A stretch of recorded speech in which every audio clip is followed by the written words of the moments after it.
Space truckers. Interior, Scrat alien mothership, corridor. Mike walks down a dim corridor. His heels strike the floor with an echo.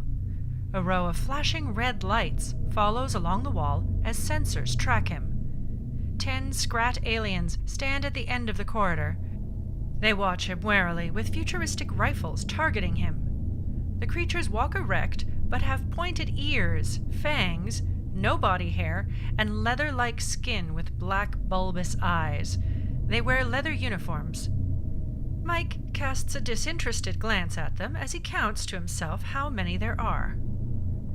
Cut to control room. The main control console is shaped like a semicircle, with 4 Scrat soldiers standing in front of it. Behind the console, on an elevated platform, is the Scrat leader, General Asher, male, any age, on a simple throne with red plumage on his head. Through an electronic box on his neck, he will speak to Mike. Mike enters and pauses in the middle of the main control console area. The Scrat soldiers target him with their weapons and gesture for him to stop. Mike raises his hand and displays a disc. His other hand is close by his side. General Asher stands and looks down at him. The silence is intimidating. Asher is imposing. I come on orders from Gemini. This disc has the terms of the treaty she proposes to you. General Asher adjusts the box on his chest for interpreting and speaking human. He stares at Mike, but says nothing. A Scrat officer, Karnak, takes the disc from him and hands it off to the general. Mike stares down Karnak. Karnak isn't intimidated and stares back at him. There's a tense moment. Karnak also wears a small box on his chest for communicating. I remember you, Colby. You won't leave this ship alive. Karnak turns his attention back to the general. Mike knows he's screwed. He notices a module on top of the console with 2 flashing lights. It is connected to the computer and detachable. The Scrat communicate in garbled sounds and stare at him. Mike slips his hand under his coat and waits. Attached to his belt, out of sight from the aliens, are 6 grenades, 4 silver, smoke flash, and 2 black, explosive.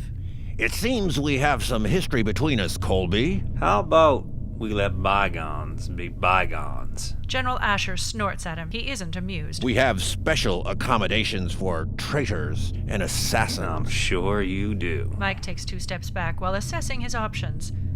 General Asher stands and gestures with his clawed hands for the soldiers to seize Mike. Expecting this, Mike is fearless. He yanks 2 silver grenades off his belt and tosses one across the floor toward the Scrat officers and another toward the control console. The soldiers scramble away. The flashes stun the soldiers.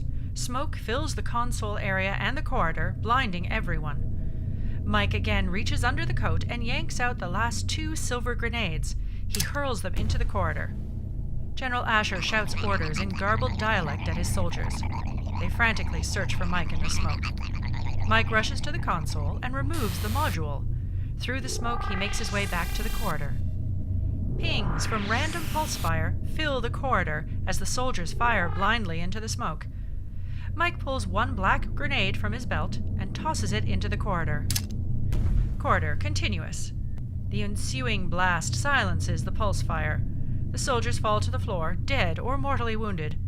As Mike rushes down the corridor, he pulls out the last black grenade and lobs it behind him. Random pulse fire pings again. Another blast silences the pulse fire once more. A klaxon warbles, sounding a warning throughout the ship. Mike hurries out of the corridor through the open hatch. Cut to interior shuttle. Mike bursts through the hatch into his shuttle. The hatch closes.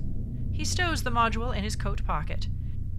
He operates the controls and frantically shouts into the transmitter. Gemini, we have a situation. I need backup.